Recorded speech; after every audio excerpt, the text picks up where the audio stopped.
बिस्मिल्लाहिर्रहमानिर्रहीम, अस्सलाम वालेकुम, very good morning. Shahzeb Ahmed और माया खान के साथ आप देख रहे हैं सुबह सवेरे पाकिस्तान और यूट्यूब पर बराह रास्त। आज 14 मार्च 2022 है और सियासी माहौल बहुत ज्यादा तेज रफ्तारी के साथ आगे बढ़ रहा है। यूं कहिए गहमा गहमी हो रही है और गर्मा गर्मी बढ़ रही है, ये कहना गलत नहीं होगा। प्रोग्राम को शुभनामा के साथ अगर आगाज करें तो जैसे जैसे वक्त गुजर रहा है सियासी माहौल में तेज रफ्तारी आ रही है। वजीर आजम इमरान खान ने दो टोक अल्फाज में कह दिया, इमरान खान ना कभी जो है झुका था ना कभी झुकेगा। अब इसके हवाले से बहुत सारी, अगर दूसरी तरफ बात करें तो बिलावल भुट्टो ने कह रहे हैं कि अपने नंबर पूरे करने के बजाय वजीर आजम धांधली की कोशिश कर रहे हैं। ये बिलावल भुट्टो ज़रदारी ने कहा। मुस्लिम लीग काफ ने भी फैसला कर लिया है कि चौधरी रजाई का ये कहना है कि असेंबली की मुद्दत पूरी करने पर इत्तफाक जो है वो हुआ है। शहबाज शरीफ से किसी भी वक्त मुलाकात हो सकती है। अगली शुभनामा की खबर अगर सियासी माहौल से जोड़ें तो वो गलत ना होगी कि कुछ बात अगर आमिर लियाकत हुसैन साहब के हवाले से उन्होंने अगर एक ट्वीट किया और ट्वीट में उन्होंने कुछ ऐसा इशारा दे दिया जैसे उनका सफर जो है वो पीटीआई के साथ खत्म हो रहा है। अगर एग्जैक्ट अल्फाज आपको बताऊं तो कुछ ऐसे लिखे हुए ट्वीट में कि घबराना नहीं है, आसाब का खेल है, अल्लाह पाकिस्तान के लिए बेहतर फरमाएगा, हमारे रास्ते जुदा, आपने वफा का जो सिला दिया वो याद रखूंगा। अब आमिर लियाकत हुसैन साहब का क्या इस तरफ इशारा है, किस तरफ उनका जो है वो आगे उनका सफर होगा, क्या ये खैराबाद कह रहे हैं या सिर्फ एक नाराजगी का इजहार है पिछली दफा की ट्वीट्स की तरह, ये तो जाहिर प्रोग्राम में आगे चल के ही पता चलेगा। बात वापस आ जाए उसके तेज रफ्तार तरीके के साथ और रफ्तार के साथ सियासी माहौल गर्मा गर्मी की तरफ बढ़ रहा है। वज़ीर आज़म इमरान खान को तहरीक अदम एतमाद पर वोटिंग से पहले लगता है एक बड़ा धचका लगने वाला है। वो क्या धचका हो सकता है कि कौमी असेंबली के जो रुकन हैं डॉक्टर आमिर लियाकत हुसैन, क्या वो पार्टी से जुदा खैर हो जाएंगे या खैराबाद कह देंगे? साथ इसका क्या मतलब हो सकता है वज़ीर आज़म के लिए, क्या एक और वोट कम हो जाएगा?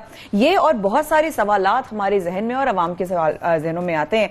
इसी पर बात करने के लिए हमारे साथ मौजूद शाह महमूद कुरैशी साहब। अस्सलाम वालेकुम शाह साहब, कैसे मिजाज हैं आपके?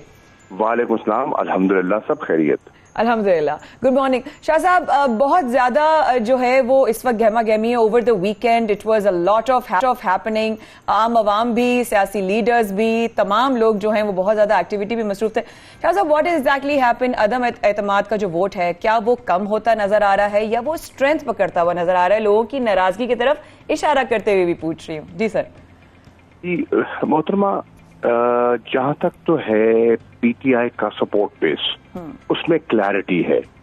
जो पीटीआई का वोटर है जिसने पीटीआई को बल्ले के निशान पर मोहर लगाकर मेंबरान कौमी असेंबली और सूबाई असेंबली को मुंतखब किया, वो बिल्कुल वाज़ेह तौर पर खड़ा है जमात के साथ और जमात के कायद इमरान खान के साथ।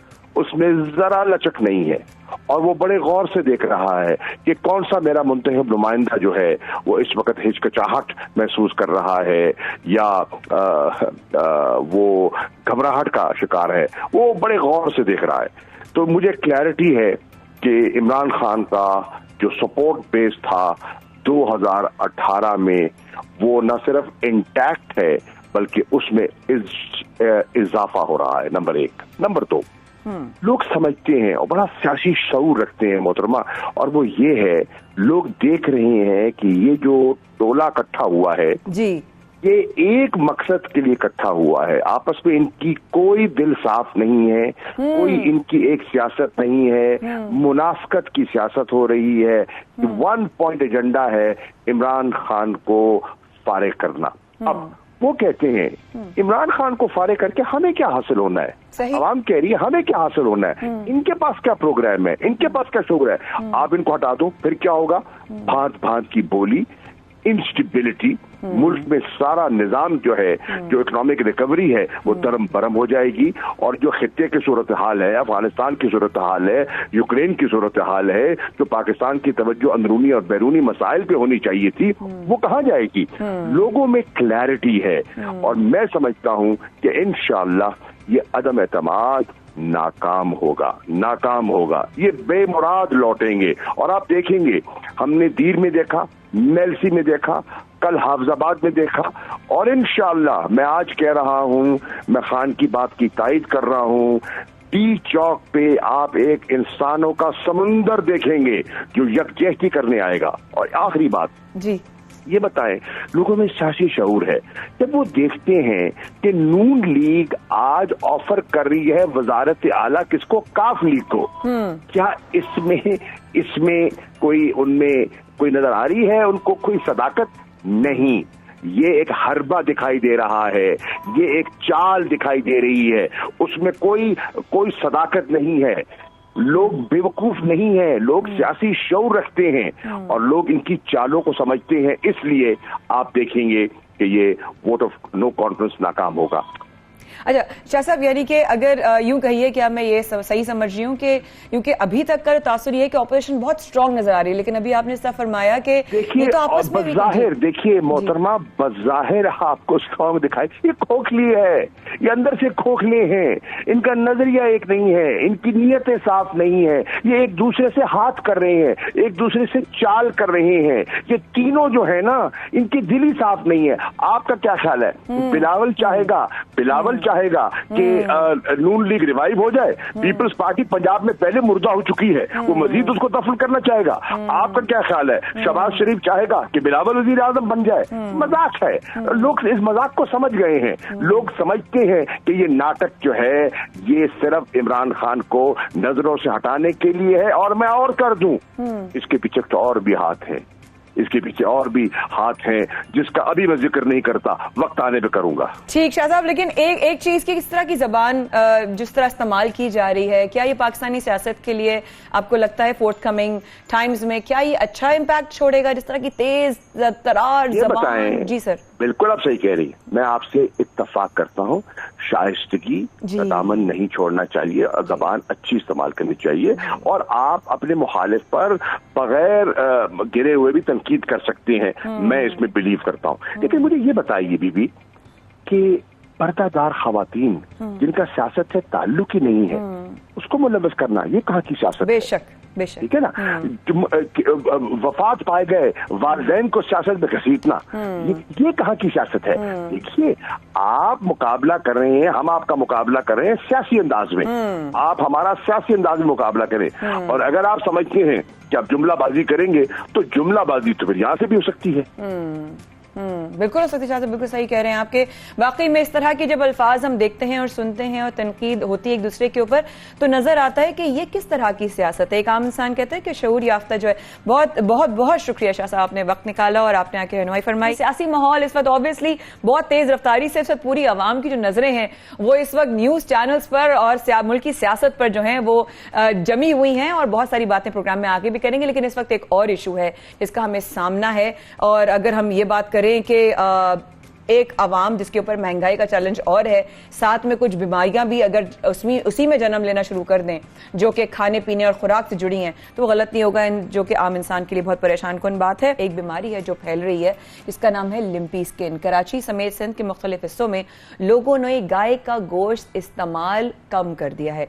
गाय का गोश्त हेल्थ रीजंस की वजह से, बहुत सारे वेरियस रीजंस हैं कि आपको गाय का गोश्त कम से कम इस्तेमाल करना चाहिए या नहीं करना चाहिए, लेकिन अब ये डर ये हो गया है क्या आम अवाम जो है वो ये मीट ना खाए। अब ये भी एक जो है वो बड़ी क्वेश्चन उठ रहा है कि क्या ये मुर्गी में भी आ गई है, ये दूसरे गोश्त में भी आ गई है। ये सवाल बहुत ज्यादा अवाम को डरा भी रहे हैं और खौफ में मुब्तला भी कर रहे हैं। इस खौफ से गोश्त का कारोबार जो है करने वालों का रोजगार कितना उस पर असर पड़ा है, क्या अफेक्ट हुआ है उनकी सेल्स पर, असल में हालात क्या हैं, मार्केट में क्या हो रहा है। हमारी टीम के मेंबर शाहरुख अहमद साहब गए, आइए आपको दिखाते हैं, प्रोग्राम में आगे चलते हैं।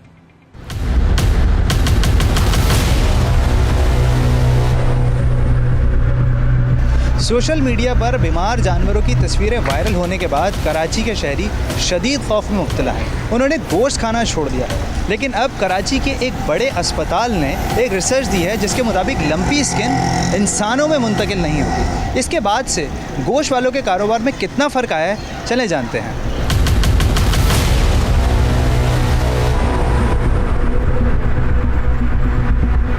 हम एक गोश्त की दुकान पे आ चुके हैं। यहाँ के मालिक से पूछते हैं कि लंपी स्किन आने के बाद उनका कारोबार कितना मुतासर हुआ।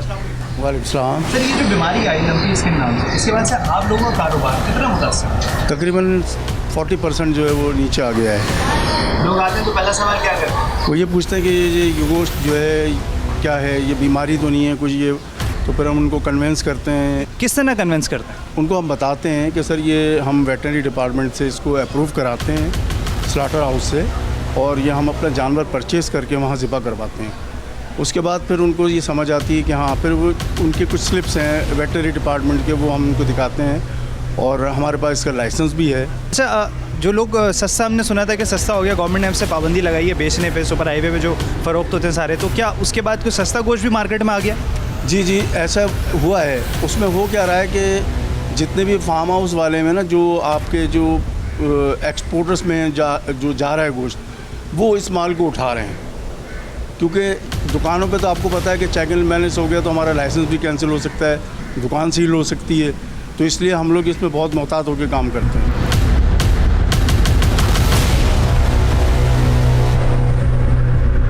एक और दुकान पे आ चुके हैं, मालिक से पूछते हैं कि इस वायरस के बाद से उनका कारोबार कितना मुतासर हुआ है। तकरीबन जनाब कारोबार तो ऐसा हुआ है कि चाराना भी नहीं है, लेकिन हमारे पास जो है वो गवर्नमेंट से मंजूर शुदा होता है बछिया को कुछ। अच्छा, जानवर आप कह रहे हैं आप खुद खरीद के लाते हैं, खुद काट के बेचते हैं, तो वो फिर कैसे चेक करते हैं वेटनरी वाले? पंजाब से हमारा जानवर लाते हैं ख़रीद के, स्लेटर हाउस में हम देते हैं, वहाँ ओके करा के पास होता है, महसूल की पर्ची देने के बाद फिर उस पर स्टम्प लगती है, स्टम्प लगने के बाद फिर अपनी शॉप पर लाते हैं।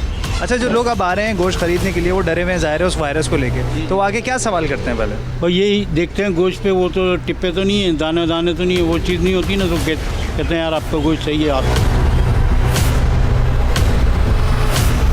अच्छा, आम शहरी कैसे पहचान करे कि भाई ये वायरस वाला है और ये वायरस वाला नहीं है? सफ़ा ज़ाहिर हो रहा है, उस पर ना ऐसे टिप्पे टिप्पे से पड़े होते हैं, वो गोश्त आप ना लें। बीफ का कारोबार कम हुआ तो चिकन का कारोबार बढ़ गया। एक चिकन ओनर के पास हम आए हैं, उनसे जानते हैं कि उनके कारोबार में कितना इजाफा हुआ है। जब से वायरस आया है इसमें कितना इजाफा हुआ है? कारोबार तो पहले से काफ़ी कम है, क्योंकि वायरस की वजह लोग डरे हुए मार्केट में नहीं आए। नहीं, तो वायरस तो बीफ में आया ना, तो चिकन का कारोबार तो बढ़ा है उसमें। साथ चिकन में भी इशू आया हुआ है ना, यानी कि गोश्त में शुमार होता है ये, इसी वजह लोग मार्केट में नहीं आ रहे। लेकिन चिकन का गोश्त तो हमने देखा कि महंगा हो गया पहले से ज़्यादा। महंगा काफ़ी हुआ है, लेकिन लोग मार्केट में नहीं आ रहे खरीदो फरोख्त के लिए ना, चिकन और बीफ वगैरह बहुत कम खरीद रहे हैं। लंपी स्किन डिजीज़ से अब तक कराची और ठट्टा में 20 जानवर हलाक हो चुके हैं। लेकिन अच्छी खबर यह है कि ये बीमारी इंसानों में मुंतकिल नहीं होती, लेकिन इसके बावजूद हमें एहतियात बरतनी है। अब यहाँ तो आपने देखा कि कारोबार कितना अफेक्ट हो रहा है। ऑब्वियसली एक चीज के ऊपर अगर बात होगी तो वहां से रिलेटेड उसकी सेल्स डेफिनेटली वो एक रिलेटेड है, लेकिन लंपी स्किन से क्या क्या और चीजें हो रही हैं, क्या इसमें सदाकत है, कितनी रियलिटी है, इन्फेक्शियस डिजीज एक्सपर्ट से बात किए बगैर इस पर जो है हम कोई फैसला नहीं कर सकते। आवाम खौफजदा है, दूध और साथ में जो है गोश्त का इस्तेमाल बंद हो गया है। हमारे साथ मौजूद infectious disease expert doctor Faisal Mahmood साहब मौजूद हैं। अस्सलाम वालेकुम डॉक्टर साहब, आपने वक्त निकाला। Good morning, thank you so much, आपने टाइम निकाला। डॉक्टर साहब, बीमारी फैलती है तो फौरन सबसे पहले जो फिजा में ना वो एक खौफ का जो है वो आलम तारी हो जाता है, लोग डरना शुरू हो जाते हैं। सबसे पहले जो उनका रिएक्शन होता है, छोड़ दो ना लो, पता नहीं क्या बीमारियां हो जाएंगी, पता नहीं, फौरन जो है वो खुद साख्ता तौर पर पाबंदियां लगा देते हैं। क्या हकायक है, प्लीज बताइए। जी डॉक्टर साहब।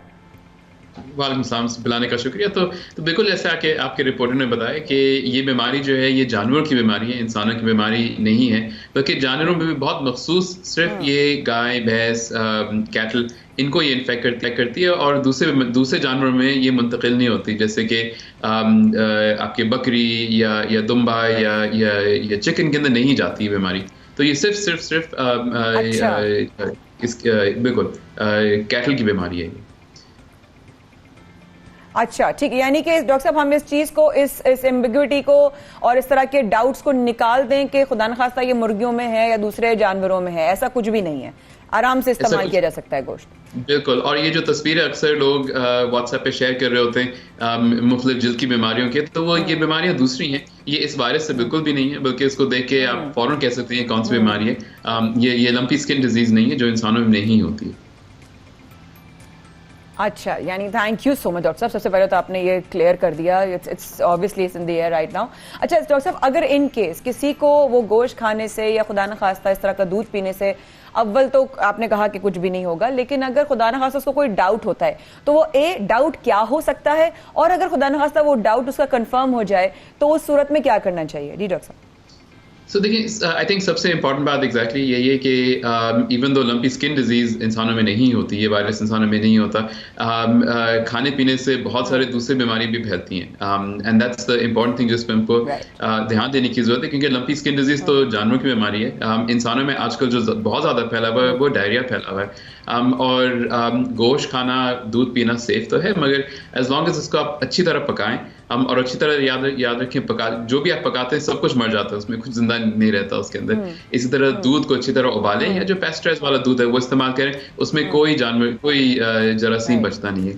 अलबत्ता अगर आपको कोई शुबा है कि बीमारी है तो ऑब्वियसली डॉक्टर से रुजू करें।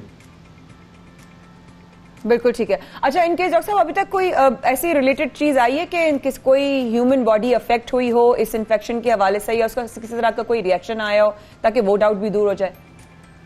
सो देखिए, OIE जो है, जो दुनिया का जैसे इंसानों में WHO है, दुनिया का आलमी इदारा, OIE जो है वो जानवरों का WHO समझ लें। उसने तो बहुत कैटेगोरिकली बिल्कुल साफ साफ बोल दिया है कि ये इंसानों में नहीं होता। तो अभी तक कोई ऐसा कोई केस नहीं आया। अलबत्ता ये ज़रूर है कि हम ये सोच रहे हैं कि हम एक दफ़ा खुद भी सर्वे करके देख लेंगे कि कोई इंसानों में केस आया कि नहीं है, मगर रियली इसमें कोई सदाकत नहीं है कि इंसानों में केसेस हैं इसके।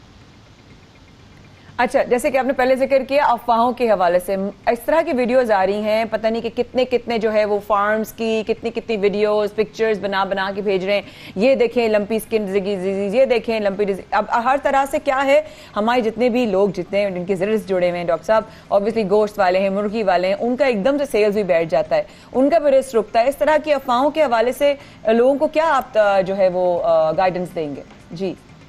So I think ये सबसे आई थिंक इम्पॉर्टेंट बात यही है, जो कि एक्चुअली अब कई सालों से हम ये कह रहे हैं कि अगर आपके पास कुछ भी आता है, कोई भी खबर आती है व्हाट्सएप पे, कोई भी नोटिफिकेशन आता है या फेसबुक जो भी है उस पर आता है, तो प्लीज़ पहले उसको आप तस्दीक करके देख लें कि ये सच है कि नहीं है, आगे फैलाने से पहले, क्योंकि ये सब चीज़ें फैलती ज़्यादा हैं, खौफ ज़्यादा होता है, और इसमें रियली कोई सच अक्सर नहीं होता। तो हमेशा कंफर्म कर लें, और अगर वाकई कोई सच चीज़ है तो फिर उसको आगे फॉरवर्ड बिल्कुल करें, मगर सिर्फ किसी का लेके आगे पहुंचाना, तो ये तो एक तरह से आप मतलब लोगों की जिंदगी मुश्किल में डालते हैं।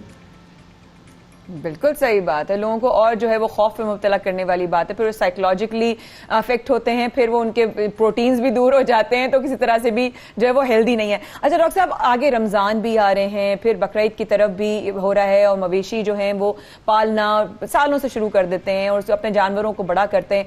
क्या एहतियाती तदाबीर होनी चाहिए इस हवाले से? हमको अगर कोई घरों में लोग रखते हैं, काफ़ी सारे लोगों की आदत होती हैं, किस तरह का ख्याल रखना चाहिए, उस पर कोई गाइडलाइन? जी, तो लंपी स्किन डिजीज़ जो है ये बुनियादी तौर पे जो है ये कीड़ों से फैलता है। तो ये जो कीड़े होते हैं जो कि खून चूसते हैं, चाहे मच्छर या टिक्के जो भी है, वो जब एक ऐसे जानवर को से खून लेता है और फिर दूसरे जानवर पे आता है तो उससे फैलता है। कांटेक्ट से, यानी कि डायरेक्ट छूने से ये इतना शायद ना फैले, अब थोड़ा सा फैल सकता है। अगर आप घर में मवेशी रख रहे हैं तो पहले तो ऑब्वियसली उनको अच्छी तरह चेक कर लें कि उस पर कोई कीड़े वगैरह तो नहीं है। एंड रियली जो ज़्यादा परेशान कौन बात है वो कॉन्गो वायरस है, क्योंकि वो ज़रूर इंसानों में होता है, और वो भी ऐसी जानवर ये जो टिक से फैलता है। तो और अगर वो ठीक है तो, और अगर दूसरे जानवर आसपास नहीं है तो फिर कोई मसले की बात नहीं होनी चाहिए। ठीक है डॉक्टर साहब, इसका मतलब है कि हम लोगों को ख्याल करना चाहिए, कॉन्गो जो डिजीज़ है वो होती है, वो इंसानों में भी होती है, वो जानवरों में भी इस वक्त, अगर मैं गलत नहीं हूँ, please do correct me if I am wrong. That means कि अगर ये इस तरह की तमाम जो रूमर्स हैं वो बिल्कुल फॉल्स हैं, इस तरह के इल्ज़ामात भी बेचारों पे, जानवरों पे, मासूमों पे लगा देते कि उसको बीमारी थी, उसको ये था, उसको वो था, इसका मतलब है कि ये ट्रांसफरेबल नहीं है as per your statement doctor साहब। बिल्कुल, अभी तक जितने भी हमारे पास जो हमने तहकीक की उसमें ये ट्रांसफरेबल नहीं है। बिल्कुल ठीक है, बिल्कुल ठीक है। Thank you so much for your time. Infection expert doctor Faisal Mahmood हमारे साथ मौजूद थे। उन्होंने इस बात की तमाम अफवाहों को जो है वो रद्द कर दिया है कि ये जो वीडियोस बना के सोशल मीडिया पे भेज रहे हैं कि जी मुर्गियों में भी है, दूसरे जानवरों में भी, ऐसा कुछ भी नहीं है। और आप अपना ख्याल रखिए, रहिएगा हमारे साथ, बिकॉज अभी प्रोग्राम में बहुत कुछ ऐसा बाकी है जो आप मिस करना अफोर्ड नहीं कर सकते। तो सूर्य पाकिस्तान में शाहजेब और माया खान आपको कर रहे हैं इंतजार। Please do stay with us.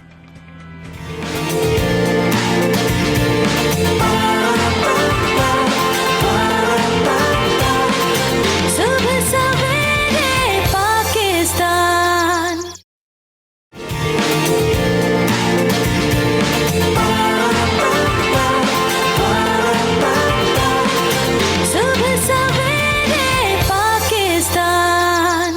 सबसे पाकिस्तान में एक बार फिर आपको करते हैं खुशामदीद। सबसे पाकिस्तान की टीम कोशिश करती है आपको हर तरह की जो है वो आपको खबरें आप तक पहुंचाई जाएं, लेकिन इस वक्त जरा अगर क्रिकेट की बात ना हो तो ज्यादती हो जाएगी। जाहिर है हमने प्रोग्राम के आगाज में जिक्र किया था कि पाक ऑस्ट्रेलिया की जो सीरीज है उसमें पिच के भी हवाले से, लेकिन मैच कैसा हो रहा है, आवाम को क्या जो है वो उम्मीदें हैं तमाम क्रिकेटर्स के साथ और अपनी टीम्स के साथ, ये भी बात करेंगे। लेकिन अगर पाक ऑस्ट्रेलिया के दरमियान कराची टेस्ट के दूसरे रोज ऑस्ट्रेलिया ने खेल के खत्म तक 8 विकेटों के नुकसान पर 505 रन स्कोर किए और इस वक्त जो है वो विकेट पर मिशेल स्टॉक और 28 रन बनाकर और पैट कमिंस जो है वो बगैर कोई रन बनाए जो है वो मौजूद है। कौमी क्रिकेट टीम के ऑलराउंडर फहीम अशरफ ने एक बात भी कही और उनका कहना है कि ऑस्ट्रेलिया के खिलाफ मैच में मालूम नहीं आगे विकेट का रवैया क्या होगा, ऐसा लगता है अगले दिनों में पिच फट जाएगी और बहुत सारी चीजें इस हवाले से हमने बात करने के लिए जो है साबिक टेस्ट क्रिकेटर हमारे साथ मौजूद हैं तौसीफ अहमद साहब। बहुत शुक्रिया आपने वक्त निकाला। अस्सलाम वालेकुम, गुड मॉर्निंग। वालेकुम सलाम, थैंक यू, बहुत शुक्रिया। तौसीफ भाई, सबसे पहला तो सवाल ये है कि ऑब्वियसली क्या लगता है कि पहली इनिंग्स में बड़ा स्कोर कर दिया है ऑस्ट्रेलिया ने, क्या आज इनिंग्स डिक्लेयर हो सकती हैं? मुझे नहीं लग रहा कि वो डिक्लेयर करने लगे हैं अभी। वो जो चीज हुई है, जैसे 500 समथिंग बने हैं और वो एक ही चाहते हैं कि एक ही बैटिंग करे। कोई भी टीम होती, पाकिस्तान टीम भी होती, इस पोजीशन में होती तो वो इस बैटिंग पिच पे जाहिर है अभी वेरेंट जैसे फहीम ने भी आपने बताया कि कहा है कि कुछ पता नहीं जी, तो वेरेंट तो इस पे होगा डेफिनेटली, क्योंकि कराची की पिच नॉर्मल तो बैटिंग खेलती जरूर है, बट अब जो उस पे स्पॉट बनने शुरू हो गए हैं, फुट मार्क बनने शुरू हो गए हैं, फिर इतना बड़ा रोल नहीं हुआ और वेरेंटेयर होगी। फास्ट बॉलर भी मुश्किल डाल सकते हैं ऑनेस्टली, और उन्होंने अच्छी बैटिंग की। जाहिर टॉस बड़ा अहमियत रखता था और उनको प्रैक्टिस भी काफी मिल गई थी पिछले टेस्ट मैच में। तो बस ये इनकी पहली इनिंग है, इसको पाकिस्तान की हम देखेंगे कि इसमें मेरा ख्याल है कि इस पे ज्यादा रुकने की जरूरत नहीं है। आप अटैक करेंगे ना तभी बात बनेगी, वरना तो आपके लिए मुश्किल होगा। अच्छा, तो तौसीफ भाई, इस तरह आपने अभी कहा कि जैसा फहीम अशरफ ने खदशा शायद जाहिर किया है, तो क्या अगले 3 दिन विकेट बैटिंग के लिए अच्छी रह सकती है या नहीं आपके ख्याल में इस हवाले से? मुश्किलात तो आएंगी। अच्छा। इसलिए कि टर्न होना शुरू हो गया है थोड़ा, और यकीनी तौर पे मैंने जैसे बोला कि पैचेस भी बन रहे हैं आहिस्ता आहिस्ता, तो और गर्मी भी इतनी है, जी हाँ, मुश्किलात तो बहुत आएंगी जाहिर है। लेकिन जाहिर थोड़ा अपनी पूरी कोशिश करें, ये नहीं कहता मैं कि बैटिंग डेफिनेटली पिछले टेस्ट मैच में हमने बहुत अच्छी बैटिंग की है, लेकिन ये जरा सी डिफरेंट पिच है और 2 दिन में पता चल रहा है इस पे कि बैटिंग भी हो रही है, फिर टर्न भी होना शुरू हो गया और फिर नीचे ऊपर जिसे हम कहते हैं कि वेरेंटेयर वो भी हो गया। तो उनकी पेस बॉलिंग तो अच्छी है, बट ये ध्यान में ना रखेंगे पिच क्या कर रही है, हमें अपना गेम खेलना चाहिए। लेकिन साथ साथ आपने अगर बैटिंग की बात की है, बॉलिंग के हवाले से भी बात करें तो आपकी नजर में कौन स्टार बनने वाला है, कौन निकल कर छन कर बाहर आएगा आज आपकी नजर में? आप ऑस्ट्रेलिया की बात कर रहे हैं? नहीं sir, Pakistani sir. Pakistani bowler तो ऑलमोस्ट अपने कर चुके हैं, 2 विकेट लिए हैं फहीम ने और ऑफ स्पिनर ने हमारे जो है वो 2 विकेट लिए साजिद ने, और आई थिंक अब तो सिर्फ उनको जल्दी आउट करना ज्यादा जरूरी है। अगर वो चाहेंगे कि जल्दी तेजी से 30-40 रन कर दें 1 घंटे के अंदर, फिर उनको डेफिनेटली नहीं भी आउट हुए अव्वल तो आउट हो जाएंगे, अगर नहीं भी हुए आउट तो उन्होंने डिक्लेयर कर देना है 1 घंटे बाद। तो तौसीफ भाई, इतना बड़ा जो है वो स्कोर हो चुका है ऑस्ट्रेलिया की तरफ से, अगर हमारी बैटिंग लाइन जो है वो इस तरह काम और परफॉर्मेंस ना दे सकी तो फिर? देखिए, हमने भी बहुत बड़ा स्कोर कर दिया था पिछले मैच में, उन्होंने भी हमसे कर दिया। 12 स्ट्रेटेजी एक डिफरेंट थी, लेकिन ये नहीं सोचना है। अब ये बैटिंग पिच होती है, बस आपको ये देखना है। आपको सब चीजें तो पता है कि गेंद नीचे भी रह सकता है, टर्न भी हो सकता है, तो उस हिसाब से खेलना चाहिए। बिल्कुल ठीक है, लेकिन अगर साथ साथ हम ये करें कि उम्मीद जाहिर की जा रही थी कि साजिद की जगह स्पिन बॉलिंग में किसी और ऑप्शन को आजमाया जाएगा, क्या वजह है कि बाबर आजम का इतना कॉन्फिडेंस जो है वो अब तक बरकरार है?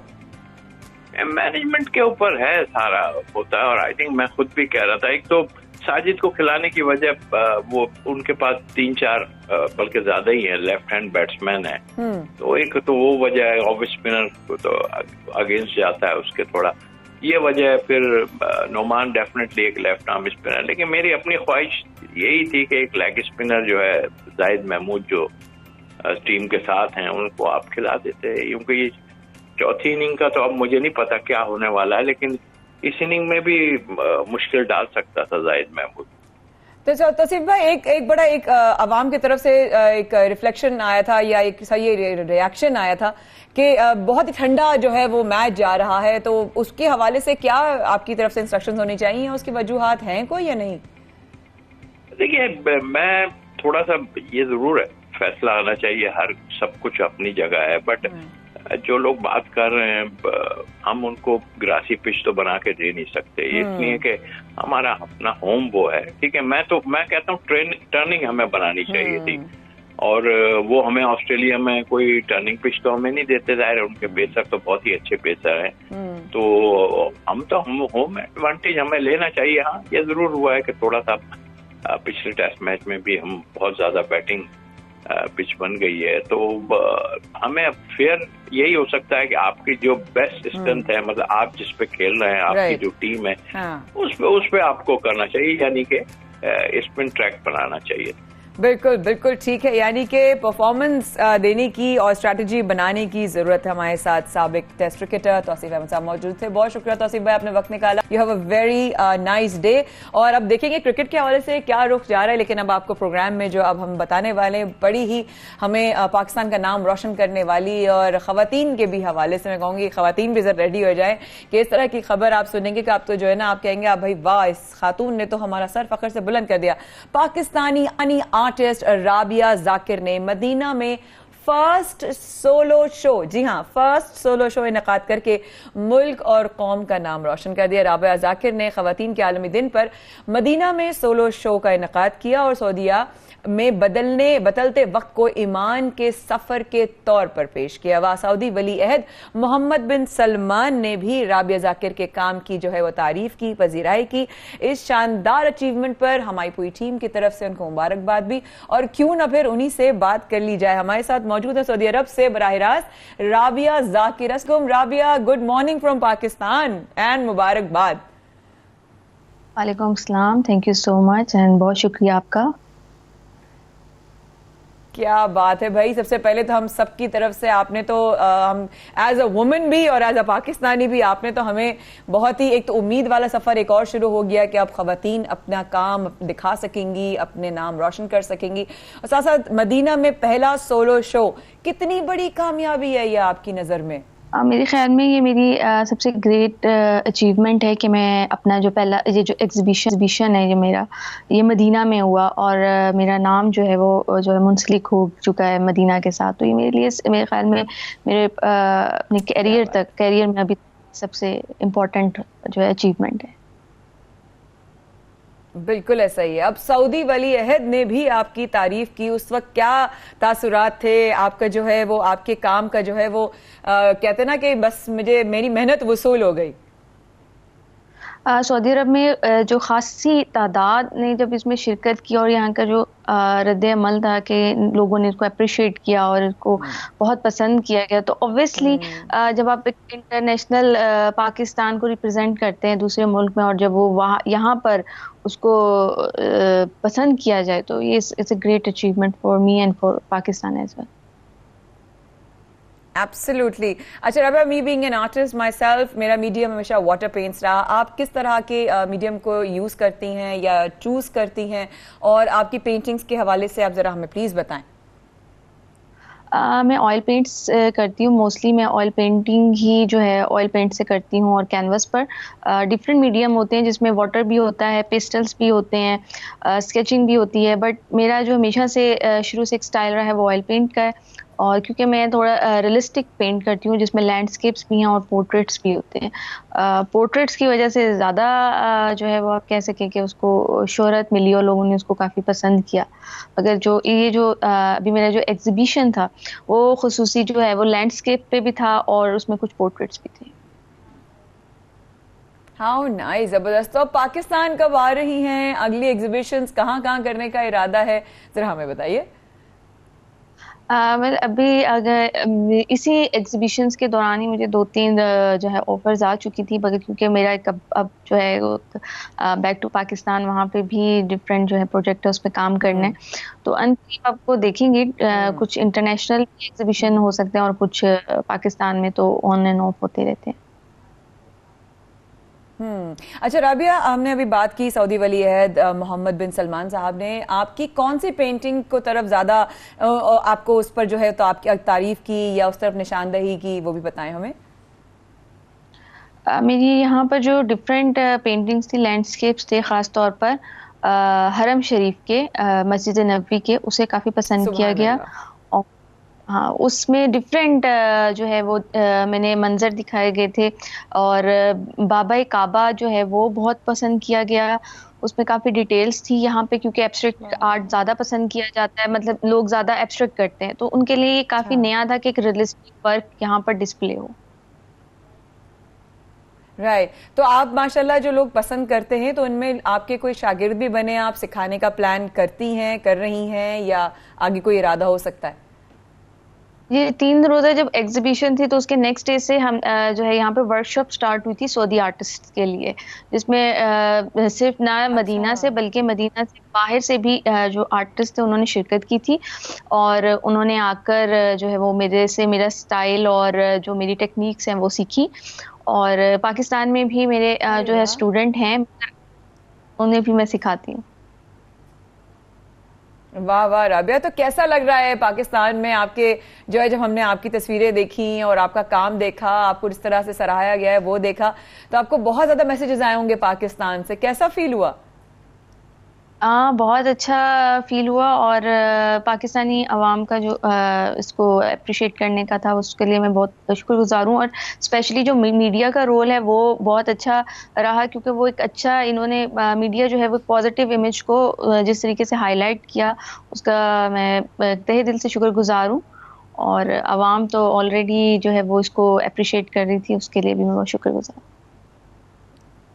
बिल्कुल बिल्कुल राबिया, हमारी सबकी दुआ है कि आप पाकिस्तान का, और आप जिस तरह खिदमत कर रही हैं पाकिस्तान का भी, ख़वातीन के भी हवाले से ऐसे ही जो है वो झंडे गाड़ती जाएं, कामयाब होती जाएं, और जब पाकिस्तान आए तो ज़रूर सब सवेरे पाकिस्तान में आइएगा। आपसे मिलकर बहुत अच्छा लगेगा। Thank you so much for your time and all the very best. तो ये तो थी हमारी Pakistani artist Rabia Zakir, all the way from Saudi Arabia Medina से। और आप कहाँ हैं? आप हमारे साथ हैं, रहिएगा प्लीज़ ज़रूर। छोटे से वक्फे के बाद we will be right back, because अभी प्रोग्राम में आपको इंशाल्लाह दुनिया का गोल चक्कर भी लगवाना है, और बहुत सारी खबरें भी बाकी हैं सब सवेरे पाकिस्तान में, हम आपका इंतजार कर रहे हैं।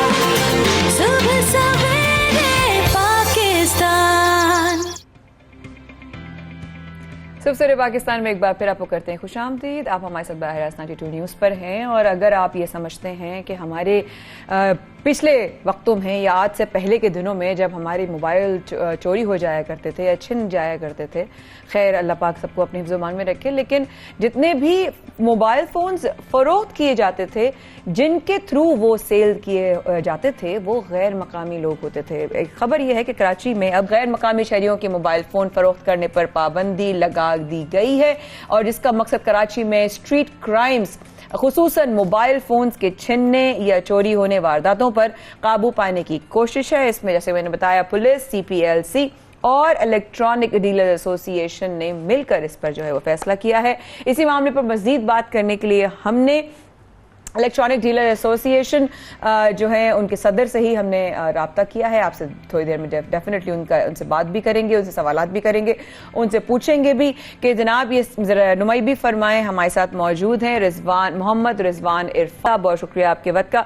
रिजवान साहब, सबसे पहले ज़रूर हमें बताइएगा गैर मकामी अफराद से क्या मुराद है, पहला सवाल। दूसरा सवाल यह है कि वो मोबाइल फ़ोन फ़रोख्त नहीं कर सकेंगे, अब इसके हवाले से ज़रा हमें बताइए प्लीज़। थैंक यू जी, बहुत बहुत शुक्रिया आपका। मैं आपको बता चलूँ, सन 2016 से कराची पुलिस और CPIC के ताउन से हमने एक SOP बनाई थी कि कोई भी अगर मोबाइल बेचने आता है अपना कस्टमर, चाहे वो यूज हो, चाहे वो डिब्बा पैक हो, चाहे जिस कंडीशन में हो, उसको जो है उस शनाख्ती कार्ड की कॉपी लेंगे उससे और कराची में CPLC कराएंगे। अगर वो चोरी का मोबाइल होगा तो उसको रिकवर करेंगे और अगर नहीं होगा तो उसको ओके करके हम खरीदा जाएगा। इसमें सबसे पहले जो है कराची ने कहा कि भाई इसमें आप कराची के शनाख्ती कार्ड के कस्टमर का लोग लें मोबाइल आप, क्योंकि वो रीचेबल होते हैं, वो जो है उनको आसानी से ट्रेस किया जा सकता है। उसमें ऐसा होता था कि मोबाइल बहुत से लोग कंप्लेन नहीं कराते, पुलिस में कंप्लेन भी नहीं कराते, बहुत से लोग CPLC में नहीं कराते। उसके बाद अगर मदवारा दुकानदार मोबाइल ले लेता था तो वो चोरी का निकलता था, तो वो हम उसको जो है वो रिकवर नहीं कर पाते। तो उन्होंने इसलिए सख्ती की है कि आप कराची के मोबाइल, कराची के शनाख्ती कार्ड की कॉपी लेंगे तो ये होगा कि खुदा न खास्ता अगर चोरी का छिना हुआ है तो वो रीचेबल भी होगा और उस बंदे को जो है हम ट्रेस भी कर सकते हैं। इस वजह से कराची से शनाख्ती कार्ड हमने शुरू किया है। इसके अलावा ये नहीं है कि कोई भी अगर आदमी गैर मकामी अगर कराची से बाहर का है तो वो अपना रिश्तेदार उसका कराची में मौजूद है या कोई जानने वाला, वो उसको साथ लेके आए, उसका शनाख्ती कार्ड कॉपी दे, ताकि जो है उसके हिसाब से हम जो SOP दी गई है उस पर काम करें इस पे। अच्छा, यानी कि ये भी आसानी है कि अगर इस तरह, ऑब्वियसली बहुत सारे लोग होते हैं, कभी अपने भाइयों के लिए, बहनों के लिए, वालदैन के लिए, अपने घर वालों के लिए, दोस्तों के लिए कभी कोई चीज ले आते हैं इस तरह की मोबाइल फोन वगैरह, तो वो आकर अपने ही जिनका जो वो कॉन्टैक्ट है, फर्ज करें ऐसी सिचुएशन में रिजवान साहब, दो चीजें रिजवान भाई पूछूंगी आपसे कि अब कार्रवाई में शनाख्ती कार्ड मांगा जाएगा, पहले क्या नहीं मांगा जाता था, पहला एक सवाल। दूसरा ये कि अगर कोई ऐसा शख्स जो आ रहा हो लीगली तौर पर किसी के लिए मोबाइल फोन लेकर आया हो, लेकिन जिसके लिए उसने लिया हो वो ना आ सके, क्या उसका शनाख्ती कार्ड लेकर आ सकता है, उसकी कॉपी जरा बताइए। देखिए, पहले जो है शनाख्ती कार्ड जो है लेते थे, जरूर लेते थे, लेकिन वो ऐसा होता था कि कराची का शनाख्ती कार्ड नहीं है तो वो रीचेबल नहीं होता, ट्रेसेबल नहीं होता, मैंने आपको बताया ना। अब वो जो है कराची पुलिस ने और CPLC ने पाबंद किया कि आपके कराची का शनाख्ती कार्ड लेंगे। इसके अलावा अगर कोई मोबाइल अगर बेचने आता है तो आप शनाख्ती कार्ड उसका रिश्तेदार का ले सकते हैं, बशर्त वो खुद मौजूद हो, वो हमारी मार्केट में आए और अपना शनाख्ती कार्ड दिखाए खुद, और ओरिजिनल शनाख्ती कार्डों को देख के उसकी कॉपी करके उसका नंबर भी लेना होगा, उसका मोबाइल नंबर भी लेना होगा, उसके जो है शनाख्ती कार्ड की कॉपी लेनी होगी हमें, और इसके साथ CPLC भी कराना होगा। मैं आपको बताना चलूँ, तकरीबन हमने सन 2016 से अब तक जो है तकरीबन 10 से 12 करोड़ मालियत के मोबाइल रिकवर किए हैं कराची पुलिस और CPLC के ताउन से, और उन लोगों को दिए हैं बाकायदा जिनके चोरी छीने गए थे। और अल्लाह का शुक्र है हम इस पे कर रहे हैं, और काफी हद तक जो है जो चोरी या छीने गए मोबाइल जो हैं वो अल्लाह का शुक्र हमारी मार्केट में नहीं आते। अगर कोई कंप्लेन होती है CPLC में ये चोरी का होता है तो हम रिकवर करते हैं और उनके हवाले करते हैं। नहीं, अल्हम्दुलिल्लाह, नहीं, इनिशिएटिव बहुत अच्छा कदम है, इसमें कोई शक नहीं रिजवान भाई। लेकिन एक सवाल मेरे जहन में आ रहा है, क्योंकि बहुत सारे अफराद ज़ईफ होते हैं, जैसे माँ बाप है वो नहीं आ सकते या बीमार है या उनको आने में प्रॉब्लम है, दिक्कत है, उस सूरत में आप लोगों ने कोई कुशन रखा है ऐसे लोगों के लिए? देखिए, मैंने आपको बताया ना, उनका बेटा आ सकता है, उनका भाई आ सकता है, उनकी फैमिली आ सकती है, वो अपना शनाख्ती कार्ड कॉपी लें, ऐसे कोई मसला नहीं है, लेकिन बशर्त वो कराची का शनाख्ती कार्ड होना चाहिए। बिल्कुल ठीक है, लेकिन इसका क्या, ये जो आप लोगों ने इतना जॉइंट वेंचर और एक बड़ा कदम उठाया है, इसका ये क्या पिछले दिनों में स्ट्रीट क्राइम्स बहुत बढ़ गए थे रिजवान भाई? क्योंकि बहुत ज्यादा हम आए दिन उसके ऊपर जिक्र कर रहे थे, अपडेट्स दे रहे थे, कभी कहीं किसी का छुन रहा है, कभी कोई अपनी जान से हाथ धो बैठ रहा है, कभी किसी के साथ और जुल्म हो जाता है। ये अभी रिसेंट उस पर हुआ है या ये पहले से प्लान हो रहा था इस तरह का कदम उठाने के लिए? नहीं, देखिए, 2016 में जो है उसमें भी काफी चोरी डकैतियां बढ़ी थी। उस वक्त के हिसाब से जो उस वक्त के एडिशनल आईजी कराची थे मुश्ताक मेहर साहब, जो मौजूदा आईजी हैं, उन्होंने और हमारे CPLC के चीफ जुबैर हबीब साहब ने हमसे और कराची इलेक्ट्रॉनिक्स ने बोला कि आप किस तरह कारोबार कर सकते हैं, तो उन्होंने कहा कि इस तरह जो है ये SOP बनाया जाए ताकि आप लोग आसानी से कारोबार कर सके। तो हम उसके हिसाब से करते आ रहे हैं। देखिए, क्राइम तो बढ़ता है, लेकिन बहुत से मोबाइल जो है, अभी मैंने कल परसों की बात है, कोई व्हाट्सएप ग्रुप में देखा कि मोबाइल बहुत से जो कराची और मोबाइल छीने चोरी गए वो तोरखम से पकड़े गए, तो वो वहां भी जा रहे हैं, तोरखम में जो है जाके जो यहाँ से स्मगल होके वहां जा रहे हैं। ऐसा भी हुआ है कि तोरखम में पकड़े गए बहुत से मोबाइल, और उसमें मैंने CPLC में चेक कराया तो उसकी कंप्लेन हुई भी है, कराची में CPLC में कंप्लेन है। ऐसा भी हो रहा है क्योंकि हम सख्ती कर रहे हैं ना सब जगह, तो ये कहाँ जा रहे हैं, बाहर जा रहे हैं, ये उसको भी तो रोका जाए रास्ते में। तो इसका मतलब रिजवान भाई आप ये कह रहे हैं कि देखने वाले जो साथ आपको देख रहे हैं और सुन रहे हैं, अगर आपको मोबाइल चोरी हो जाता है तो रिपोर्ट दर्ज कराएं, क्योंकि बहुत एक बड़ा नंबर है लोगों का वो दर्ज ही नहीं कराते जो आप कह रहे हैं। बिल्कुल आप सही कह रही हैं, आप जरूर कंप्लेन कराएं। आपका चोरी हो, छिने, जो भी हो, आप CPLC में कंप्लेन कराएं। आपको बस कॉल करनी है, उनका CPLC का नंबर है हेल्पलाइन 35662222 और एक और भी नंबर है, आप उससे सिर्फ डायरेक्ट अपना नंबर कॉल करें, अपना शनाख्ती कार्ड नंबर बताएं, अपना मोबाइल का IMEI नंबर बताएं, मॉडल बताएं, कलर बताएं, वो लिख लेगा। खुदा ना खास्ता अगर वो जो है अगर जो बाहर चले ना जाए, अगर कराची में कहीं भी मार्केट में बिकने आएगा तो इंशाल्लाह वो रिकवर करेंगे और उनके हवाले करेंगे। जबरदस्त। और अगर इस तरह की और कोई इस तरह की वारदात को रोकने के लिए, मोबाइल फोन्स छीनने या चोरी होने के लिए, वारदातों को कम करने के लिए कोई और काम या कोई और कदम उठाया जा सकता है अवाम के लिए, अवाम की तरफ से? रिजवान भाई वो भी बताइए। देखिए, हम तो पूरी कोशिश कर रहे हैं कि जो दुकानदार सही काम करते हैं, ज्यादातर दुकानदार सही काम करते हैं, उसको कारोबार को बेहतर किया जाए और ये रिकवरी पुलिस को दी जाए मोबाइल जो चोरी होते हैं। देखिए, अब ये आवाम का काम है, आवाम जरूर कंप्लेन कराए, क्योंकि हमारा डेटाबेस जो चेक करने का जो इदारा है वो CPLC है, हम उसी से चेक कर सकते हैं ना। अब ये बहुत से मोबाइल जो बाहर गए, कराची से बाहर जा रहे थे, उसमें 2 सिर्फ मोबाइल जो है जो कंप्लेन हुई थी, बाकी बहुत से चोरी होंगे, छीने हुए होंगे, तो वो कंप्लेन नहीं कराए। अगर वो होते तो वो भी इसको बरामद हो जाते, तो पता चल जाता है ये सिलसिला। देखिए, चोरी अगर होता है ये सिलसिला, क्योंकि अब क्राइम रेशो कम होगा इंशाल्लाह। हम तमाम लोगों का काम है, तमाम मिलके कराची के लोगों का, कराची पुलिस का, CPS सब मिलेंगे इंशाल्लाह कि कराची से जो है वो ये जो क्राइम है वो कमी होगी और इंशाल्लाह इसका खात्मा भी करने की पूरी कोशिश करेंगे। बिल्कुल, इसमें कह रहे हैं, इसमें कोई शक नहीं है कि CPLC पुलिस और इलेक्ट्रॉनिक डीलर एसोसिएशन मिलकर इतनी बड़ा जो मैं कहती हूँ कदम उठाने वाली भी इतने इदारे बड़े मिल गए हैं साथ में, तो आई एम डेफिनेटली श्योर कि इसके रिजल्ट भी बहुत अच्छे आएंगे। बहुत शुक्रिया।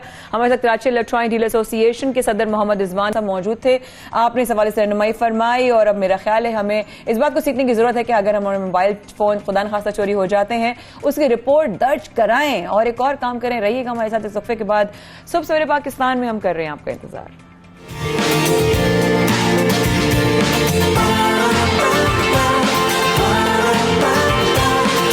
सुबह सवेरे पाकिस्तान।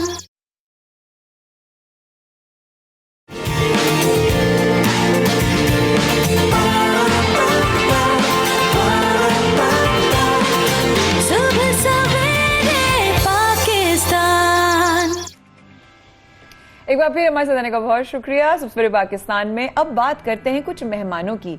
जी हमारे सेट पर नहीं है, लेकिन पाकिस्तान के मेहमान, अगर मैं आपको बताना चाहूं आगे जो आपके जहन में सवाल आ रहा होगा कि किन मेहमानों की बात कर रही है माया, तो सन 2021 और 2022 का अब तक जो भी वक्त आया है, दरमियान लाखों परिंदे पाकिस्तान आए हैं मेहमान बनकर। अब ये मेहमान कहां से आए हैं, ये मेहमान क्यों आए हैं, और सिर्फ सिंध की ही बात करें तो उनकी तादाद आप सुनेंगे तो भी परेशान होंगे, लाखों की तादाद में।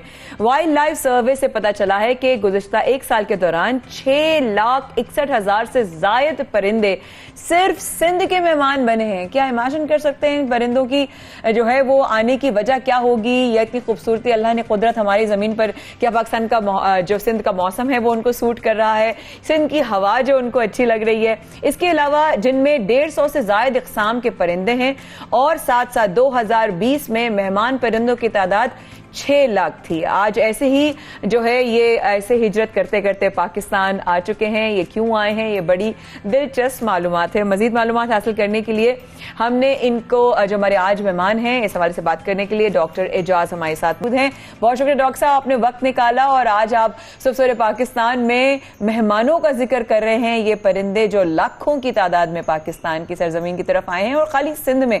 सबसे पहले डॉक्टर साहब बताइएगा कि ये मुख्तलिफ हिस्सों में इस साल के परिंदे हमने सुना था आते थे, लेकिन इतनी बड़ी तादाद में इनके आने की वजह? जी अस्सलाम वालेकुम। पहले तो मैं मशकूर हूँ कि आपने ये बड़ा अच्छा मौजू जो है वो सिलेक्ट किया।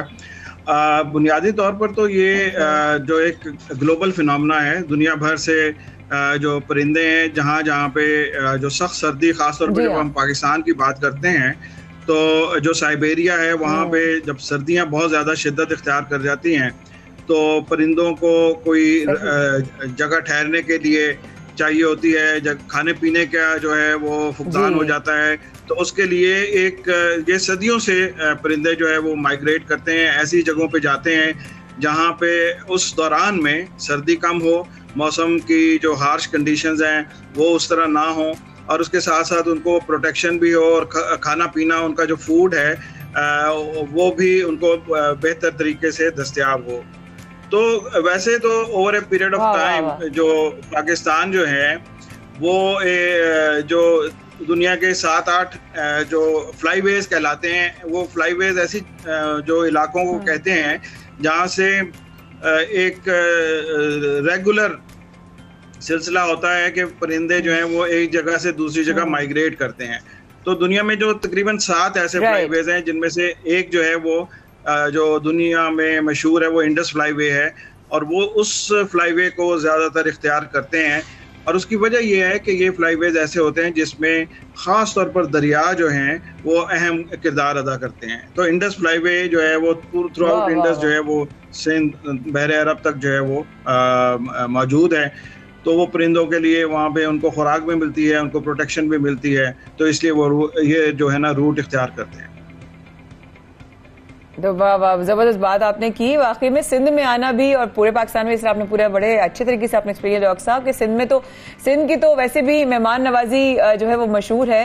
तो मेरा ख्याल है यहाँ ये जो परिंदे आए हुए हैं ये अच्छे तरीके से अपनी खुराक और सब जो है वो हासिल भी कर सकेंगे और हमें बड़ी खुशी हो रही है। लेकिन साथ साथ अगर इकसाम की बात करें डॉक्टर साहब, तो कितने तरह की इकसाम है और इनकी खूबसूरती है, क्या कौन कौन सी नस्ल है?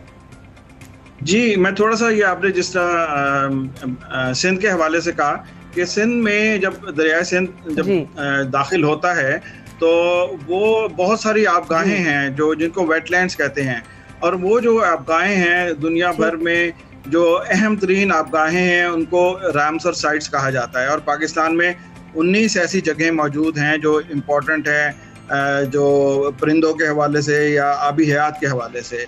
उनमें से आधी से ज़्यादा जो हैं वो सिंध में पाई जाती हैं। तो इसलिए यहाँ पे जो है ये जैसे आपकी बड़ी बड़ी वहाँ झीलें हैं, कींजर है, एक ज़माने में मंचर लेक जो है वो बहुत बड़ी, एशिया की सबसे बड़ी वो झील होती थी। इसी तरह छोटे छोटे जो झीलें हैं वो भी मौजूद हैं। इवन जो है हमारा जो डेजर्ट इकोसिस्टम है, थर वगैरह में भी छोटे छोटे जो हैं वो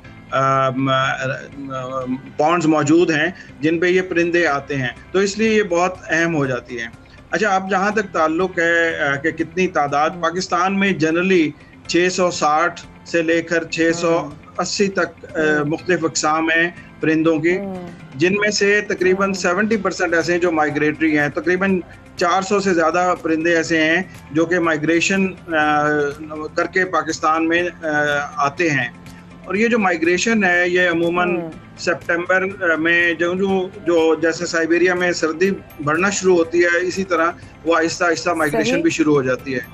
और यहाँ पे वो रहते हैं तकरीबन वो मार्च के एंड तक और अप्रैल तक जो है वो वापस जाना शुरू हो जाते हैं। वहाँ पे फिर वो उनके ब्रीडिंग ग्राउंड्स है, वहाँ ब्रीड करते हैं और वो जो है अपनी जिंदगी का आधा जो वक्त है वो वहाँ पे गुजारते हैं, आधा पाकिस्तान में गुजारते हैं। पाकिस्तान से कुछ परिंदे इंडिया भी डॉक्टर साहब इसका मतलब ये अच्छा डॉक्टर साहब ये भी साथ साथ बता दीजिएगा, अपनी बात भी कंप्लीट कीजिएगा, लेकिन ये भी बताइएगा कि अगर मैं ये सही समझ रही हूँ कि पाकिस्तान की जो हवा है वो परिंदों के हवाले से साजगार है, उनको सूट करती है, यानी कि उनको यहाँ का वेदर सूट करता है, हेल्दी है। जी जी, देखिए वो जो परिंदों के लिए जो मौसम है और हमारे लिए जो मौसम की जो ज़रूरत है वो थोड़ी मुख्तलिफ होती है, लेकिन जो 3-4 चीज़ें हैं जिनकी बिना पर माइग्रेशन जो है वो करते हैं। एक तो ये है कि उनको खुराक मिलनी चाहिए, और वो खुराक जो है चूँकि झीलों में मछलियाँ वगैरह पाई जाती हैं, बहुत सारे परिंदे ऐसे हैं जो पौधे खाते हैं, तो वो उनको वो झीलों के किनारे और जो ऐसे मुकामात हैं जहाँ पे उनको वो मिल जाती है। दूसरा ये है कि दूसरा ये है कि उनकी जो प्रोटेक्शन है वो उनको जो है वो मिलनी चाहिए।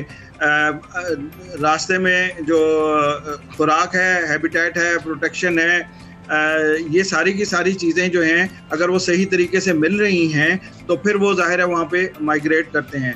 पिछले दिनों जो अच्छा, जब अफगानिस्तान की जब वार हो रही थी, उस दौरान में परिंदों की तादाद काफी कम हो गई थी, क्योंकि जो रास्ते में माइग्रेशन का जो रूट है, अगर वहां पे कहीं पे भी डिस्टरबेंस होती है तो वो अपने वो जो है ना रूट को वो चेंज कर लेते हैं। अच्छा, ये भी देखा गया कि जो जब से ये कोरोना शुरू हुआ है, चूंकि कोरोना में लॉकडाउन की वजह से लोगों का बाहर निकलना और वो जो प्रेशर है उनके ऊपर मुख्तलिफ किस्म के जैसे शिकार होता है, जो पोल्यूशन है, प्रेशर जी पोल्यूशन है, वो ज़राअत जो लोग पेस्टिसाइड वगैरह इस्तेमाल करते हैं वो पानियों में जाता है, तो इस तरह के प्रेशर्स तो हैं, लेकिन जो हंटिंग का जो प्रेशर है वो बहुत कम था, तो उसकी वजह से परिंदे ज्यादा माइग्रेट करके यहाँ पे और ज्यादा देर तक रहे। लेकिन अब आहिस्ता आहिस्ता मुझे खतरा है कि वो जो चूंकि लॉकडाउन खत्म हो गया तो लोग भी जो अगला सीजन आएगा उसमें कहीं तादाद जो है परिंदों की कम ना हो जाए। आए अल्लाह, नहीं, हमारी पूरी दुआ है ये बार बार हमारे मेहमान बने और मेहमानों की तादाद में इजाफा हो, पाकिस्तान एक अच्छा मेजबान साबित हो जैसे कि मुख्तलिफ और मौक़ों पे रहा है। बहुत शुक्रिया डॉक्टर साहब, डॉक्टर इजाज़ हमारे साथ मौजूद है। और माइग्रेट करते हुए तमाम परिंदे जो मुख्तलिफ जगहों से, साइबेरिया ठंडी जगहों से हमारे पाकिस्तान और सिंध के मौसम में दाखिल हो रहे हैं, वो आते रहें और यहाँ पर आप हमारे साथ भी आते रहें, क्योंकि अगर आप जानना चाहते हैं कि स्किन को बेदाग और पुरकशिश कैसे बनाया जाए तो इसके लिए करना पड़ेगा थोड़ा इंतजार। सुबह सवेरे पाकिस्तान में हम कर रहे हैं आपका इंतजार। We will be right back.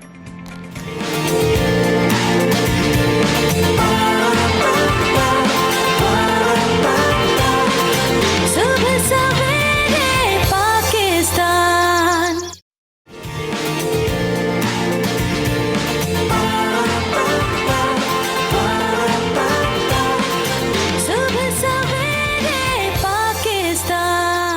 तो जी सितार एक ऐसा आला मौसीकी है जिसको जब सुना जाए तो यही कहा जा सकता है कि इसके क्या ही कहने। उसकी आवाज़ सुनकर, उसकी धुनें सुनकर मुझे तो बहुत लुत्फ आता है और मैं उसको बहुत इंजॉय करता हूँ। कदीम मौसीकी इंस्ट्रूमेंट्स में से एक है, एक ऐसा इंस्ट्रूमेंट है जिसको बहुत कदीम ज़माने से जो है वो बनाया गया, इस्तेमाल किया और साथ साथ उसको जो चाहने और उसको पसंद करने वाले लोग हैं वो बहुत कदीम ज़माने से, यानी कि अब तक अगर सितार चल रहा है, is one of the most ancient instruments जो कि अब तक पसंद किया जाता है। उसके नए नए फॉर्म्स आ गए हैं, उसको गिटार और सितार के साथ भी मिक्स किया गया है, बहुत सारी चीजें आ चुकी हैं, लेकिन अब तक उसका शौक और सीखने वालों का जुनून कम ना हुआ। बिल्कुल कम ना हुआ। हम जिक्र कर रहे हैं लेकिन जैसे कहा जाता है कि सितार नवाज कौन है ये भी बड़ा मैटर करता है, तो इसलिए आज हम जिक्र कर रहे हैं टैलेंटेड सितार नवाज वजी निज़ामी साहब का, जिन्होंने हमें ज्वाइन भी किया है। वजी 16 ममालिक में परफॉर्म कर चुके हैं, जबकि आपको साथ साथ ये भी बताएं कि अभी रिसेंटली हमने देखा कि उज़्बेक सदर पाकिस्तान के दौरे पर थे,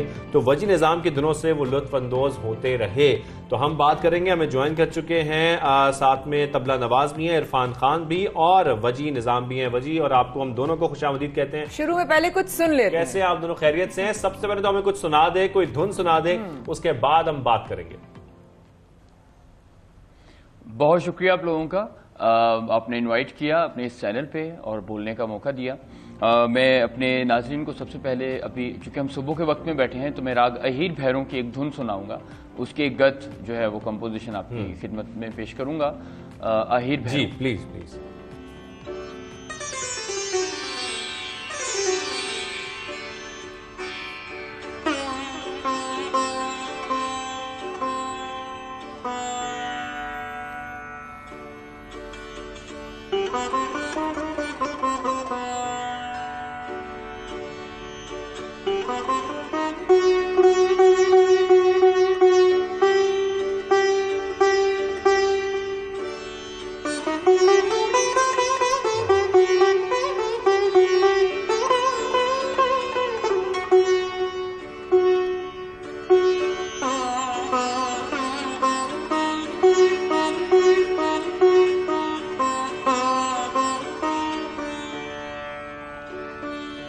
वाह वाह।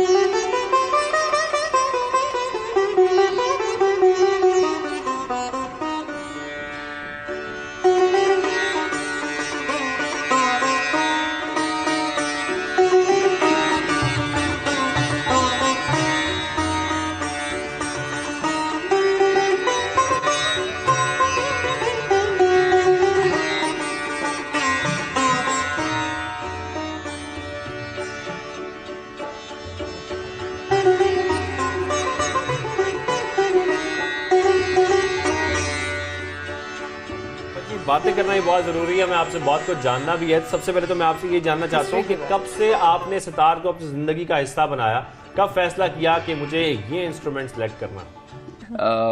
मैंने सितार बचपन से शुरू किया। As a belong to classical musical family, Seniya घराने से हूँ, जो कि हज़रत तानसेन से ये घराना चला आ रहा है। So I was 6 when I started sitar. मैंने अपने घराने में कई सितार नवाज असातिज़ा से मैंने सीखा, मैंने अपने मामू जान से सीखा, अपनी वालदा से सीखा। अच्छा वजी, अगर आजकल के नौजवानों के हवाले से हम बात करें तो आजकल गिटार का और मुख्तलिफ इंस्ट्रूमेंट्स का बहुत ज़्यादा रुझान देखा जाता है, लेकिन वो तमाम नौजवान जो कुछ इंटरेस्ट रखते हैं सितार में, या मुझे रुबाब भी बड़ा अच्छा लगता है सुनना, तो इस तरह के जो इंस्ट्रूमेंट्स हैं, खासतौर पर अगर क्लासिकल इंस्ट्रूमेंट्स की बात करें, तो क्या आप समझते हैं इतने प्लेटफॉर्म्स हमारे मुल्क में हैं या सिखाने वाले हैं कि वो बड़ी इजीली उनकी एक्सेस है, वो सीख भी सकते हैं और अगर वो प्ले करना चाहें तो कर भी सकते हैं? मैंने दुनिया भर में पाकिस्तान को रिप्रेजेंट किया, तो मैंने इस चीज़ को महसूस किया कि हमारे यहाँ इदारे नहीं हैं जो बाकायदा ये साथ सिखा सकें। और फिर इसी चीज़ को लेके आगे ये जहन में मेरे आइडिया है कि इसमें एक म्यूज़िक स्कूल बनाया जाए, और मैंने यहाँ पे अपना एक स्कूल कायम किया जहाँ पे मेरे पास बहुत से लोग आ रहे हैं, सीख रहे हैं। लेकिन ये बात बहुत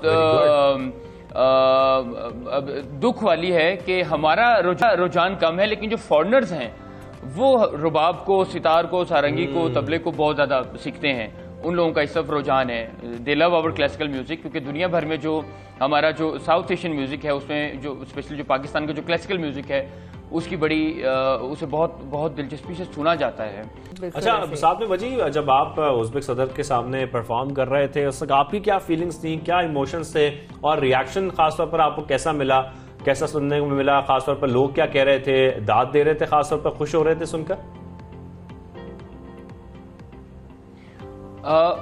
बहुत से प्लेटफॉर्म पे मुझे सितार नवाजी का मौका मिला, और मैं ये समझता हूँ कि ये इस इंस्ट्रूमेंट की अपनी एक इसकी खूबसूरती है कि सामने अगर किसी ने सितार से किसी का इंटरेस्ट ना भी हो तो वो इसमें इन्वॉल्व हो जाता है। इसके तारों का जो सहर है वो सुनने वाले को, सामई को अपने उसमें वो हिसार में ले लेता है। आपके साथ जो है नवाज इरफान खान साहब भी मौजूद हैं तबले पर, तो क्या उनसे हम खाई थोड़ा सा तबला कुछ लम्हों का सुन सकते हैं अगर इजाजत हो तो? जी ज़रूर, बिल्कुल। मेरे साथ तबला नवाज जो हैं इरफान खान साहब हैं, और हम पिछले 16-17 साल से इकट्ठे परफॉर्म कर रहे हैं। और इरफान साहब भी जो है जो तबले की क्लासिकल फॉर्म जो ख़त्म हो रही है उसको ज़िंदा रखे हुए हैं। मैं चाहूँगा कि वो तबले पे कुछ सुनाएं प्लीज़। जी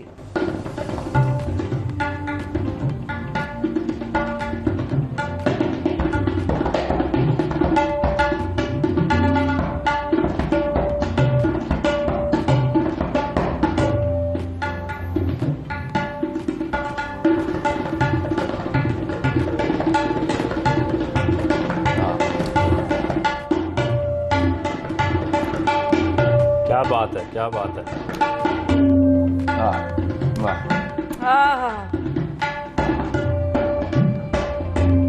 वाह जी, जबरदस्त। वजी बहुत अच्छा लगा आपसे मिलके। वजी आखिर में हम चाहते हैं कि आपसे हम कोई सुनते हुए जाएं आप दोनों से, और उसी पर अपने सेगमेंट का इख्तिताम।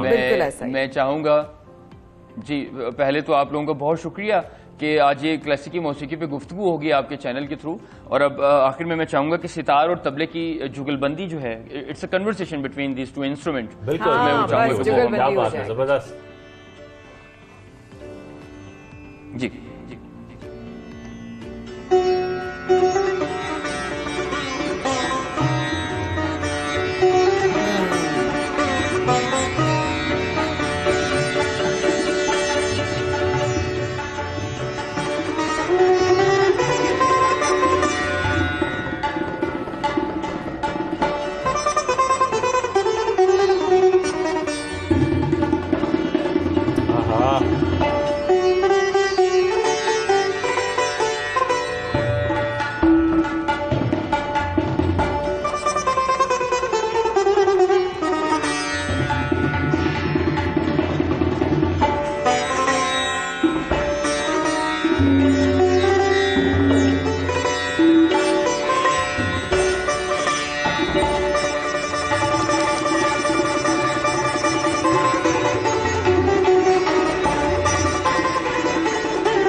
क्या ही कहने आप लोगों के, और ये आप दोनों की महारत जबरदस्त। यहाँ तो खैर दिल नहीं कर रहा था कि मैं रोकूं गई। बहुत शुक्रिया, खुश रहिए जी, सलामत रहिए, थैंक यू सो मच। वाह जी वाह, क्या जबरदस्त हमने आपकी मुलाकात करवाई, आर्टिस्ट है और खुद भी मिले, और शाहजेब और मैं तो किसी और ही दुनिया में चले गए थे सितार सुनते सुनते, और साथ में उनके तलवार नवाज भी मौजूद थे।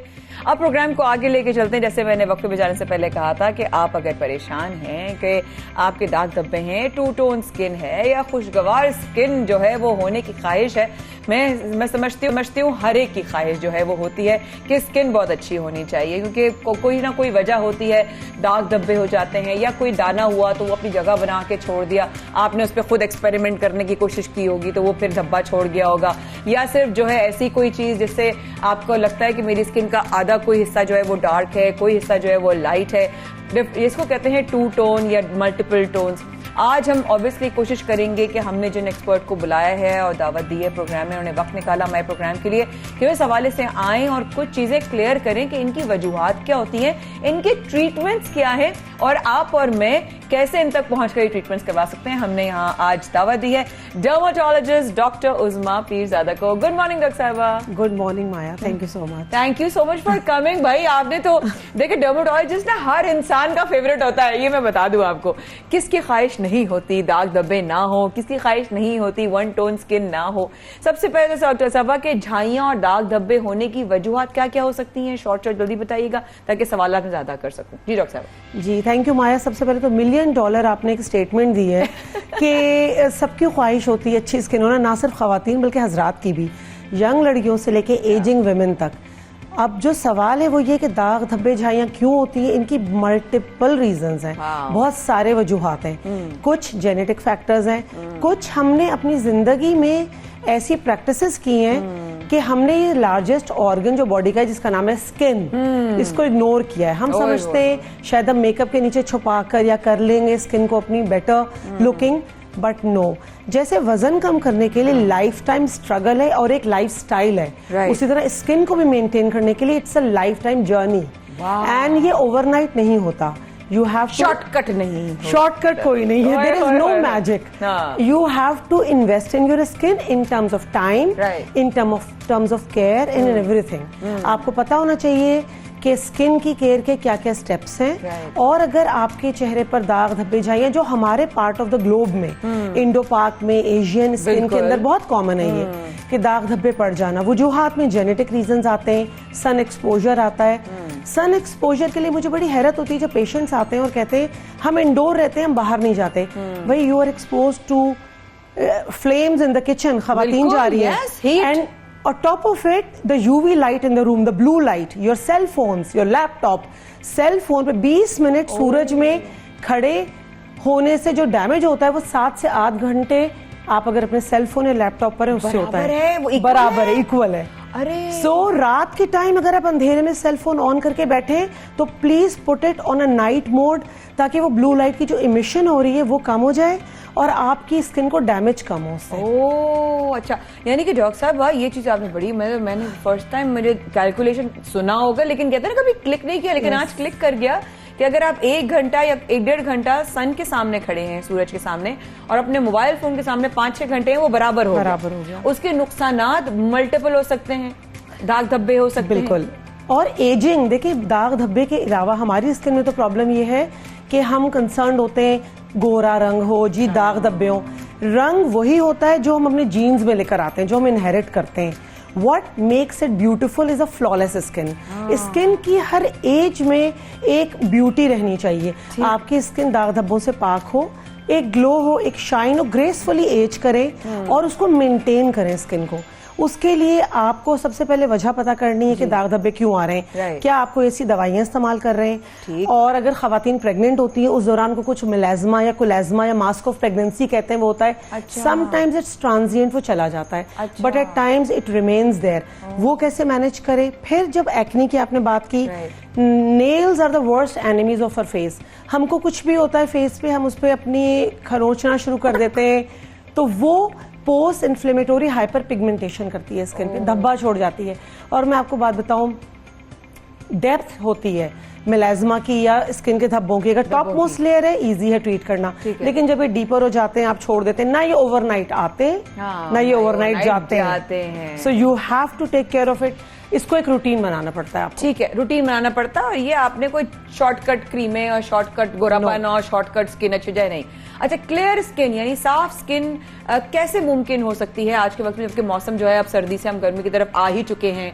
किस तरह हमें ख्याल करना है ताकि हमारी स्किन शाइन रहे या कम से कम जो है वो क्लियर जरूर हो, साफ स्किन हो? Yes, a very good question Maya. The thing is 9 से 10 महीने हम कराची में खास तौर पे या पाकिस्तान में ही रहते हैं। एंड इवन मैं आपको एक और बात बताऊं, जो नॉर्दर्न एरियाज हैं, जितना आप माउंटेनस एरिया में हिल के ऊपर होते हैं, आपको लगता है बर्फबारी में खड़े हैं, आप सूरज के उतना ही करीब है, वहां भी यूवी रेज आपको अफेक्ट कर रही हैं।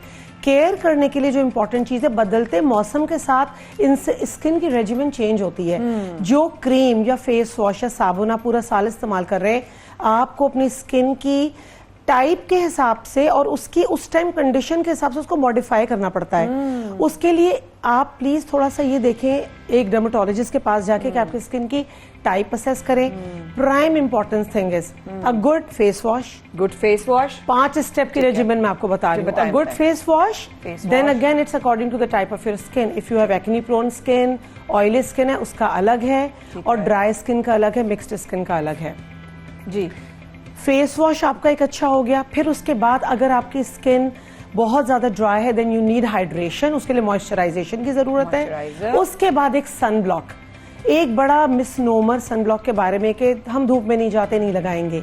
और सन ब्लॉक के लिए भी जो इंस्ट्रक्शंस है वो ये कि एवरी 2 आवर अप्लाई करें इसे, क्योंकि वो 2 आवर बाद वेन आउट हो जाता है उसका इफेक्ट। बिल्कुल ठीक है। चौथा स्टेप ये है कि एंटीऑक्सीडेंट, सुपर एंटीऑक्सीडेंट कोई लगाएं, विटामिन सी के सिरम्स इवनिंग के टाइम, मगरिब के बाद। ठीक है, मगरिब के बाद। ठीक है। एंड देन उसके बाद आपके पास कोई अच्छी नाइट क्रीम होनी चाहिए जिसमें बहुत सारे ऐसे इंग्रेडिएंट होते हैं जो स्किन की स्कैफोल्डिंग, उसके स्ट्रक्चर को बचाते हैं, ना सिर्फ रंग को बल्कि एजिंग को भी। हमें पता नहीं चलता, फाइन लाइंस आती हैं और एकदम पता चलता है हमारी स्किन लटक गई, जाउल्स आ गए, आंखों के नीचे लाइनें आ गई। सो ये सब स्टेप जब आप लेते हैं तो इससे आपकी स्किन मेंटेन रहती है। अच्छा, तो यानी कि face wash, moisturiser, sun block, antioxidant C serum और नाइट क्रीम, ये 5 स्टेप हर एक की लाइफ का पार्ट एंड पार्सल होना चाहिए। आय से आप बहुत सारे काम भूल सकते हैं, सांस से ना भूल जाए, बट ये स्टेप्स ना भूलें, ये स्टेप्स ना भूलें, बिल्कुल ना भूलें। अच्छा, मैंने इसलिए दोहराया जो आपने बताया डॉक्टर साहब, वो इसलिए क्योंकि जब किसी को ये बताओ ना, अगर अरे इतना कौन ख्याल करेगा, ये आता होगा अक्सर आपको, बहुत ज्यादा है ना, ये बहुत ज्यादा करेगा, तो फिर शिकायत भी ना करें। But it's pretty much doable Maya, to be very honest. देखिए, हम दिन में बहुत सारी चीजों के लिए बहुत सारा टाइम निकालते हैं, unnecessary. Make it a lifestyle. जो चीज कहते हैं ना 40 डेज तक आप करें, it becomes a part and parcel of your life. बिल्कुल। सुबह आपने एक फेस वॉश से मुंह धोया, आपके बेसन पे, सिंक पे, ड्रेसिंग पे, वहीं पर आपके पास मॉइस्चराइजर रखा होना चाहिए, सन ब्लॉक लगा के, then you are good to go. Housewife को अगर किचन में जाना है सुबह उठकर भी ये 3 चीजें करी, face wash, moisturisation, sun block, then you go in the kitchen. Please don't go there without that. उसके बाद पूरा दिन अगर आपका ज्यादा स्वेटिंग है, एथलीट है, रन कर रहे हैं, हजरात हैं, या आप बहुत ज्यादा यूवी रेज में एक्सपोज्ड हैं, then you have to reapply it after 2 hours. तो डॉक्टर साहब, आप ये कह रही हैं कि किचन में काम करने वाली खवातीन भी जो हैं वो भी सन ब्लॉक के बगैर ना जाएं किचन में? मस्ट है। अब मेरी क्लिनिक में लोग आते हैं और मुझे कहते हैं कि हम तो इंडोर्स हैं। मैंने कहा मैं भी इंडोर बैठी हूँ, ब्लू शीशे लगे हुए, मेरे सन प्रोटेक्टर लगे हुए, but I never leave home without sunblock. मेरा मॉर्निंग रेजिमेन है कि सनब्लॉक। राइट नाउ इस वक्त I have moisturiser on my face. Face wash करने के बाद मॉइस्चराइजर लगाया, 2-4 मिनट छोड़कर उसको फिर मैंने सनब्लॉक लगाया। फिर by the time I came to office I had a primer लगाया अपना आगे से स्प्रे करके। उसके बाद मैंने एक हल्का सा वो करके फिर उसके बाद मैंने फाउंडेशन लगाया। बिल्कुल। If you are working then the next steps follow. Sunblock के ऊपर फिर आपने जो लगाना है आप लगाइए, and then you go and then try to repeat it after 2 hours. फिर इसके अलावा कुछ लाइफस्टाइल होता है, वो लाइफस्टाइल तो डॉक्टर साहब आप सॉरी की बात करती हूँ, बट देन अगेन आपकी तरफ राब्ता कर सकते हैं, आपके नंबर्स ऑन स्क्रीन चल रहे हैं इस वक्त। बिल्कुल बिल्कुल। तो आपसे अपॉइंटमेंट ली जा सकती है, आप मिल जाएंगी, मैं मिल जाऊंगी, तो नहीं करेंगी हमें। एंड मैं एक और बात बताऊं, I own my patients. Once they come I give them my personal number, और उनको जो भी प्रॉब्लम होती है I ask them to contact me. Right. Thank you so much. हमारे साथ डॉक्टर पीरजादा डर्मेटोलॉजिस्ट मौजूद हैं। आपके वक्त का बहुत शुक्रिया, आपने बहुत स्पेशल पॉइंटर्स आज लिखवाए, और अगर आपने ये पॉइंटर्स नहीं नहीं लिखे हैं तो 4 बजे का रिपीट जरूर देख लीजिएगा, क्योंकि डॉक्टर साहब आएंगी और ये 5 पॉइंटर्स जो आपने दिन में अपने इसको करना है, अपनाना है। रखिएगा अपना ख्याल, कल फिर आपकी खिदमत में हाजिर होंगे सुबह सवेरे पाकिस्तान में। आज के लिए बस इतना ही, कल तक के लिए इजाजत, अल्लाह हाफिज।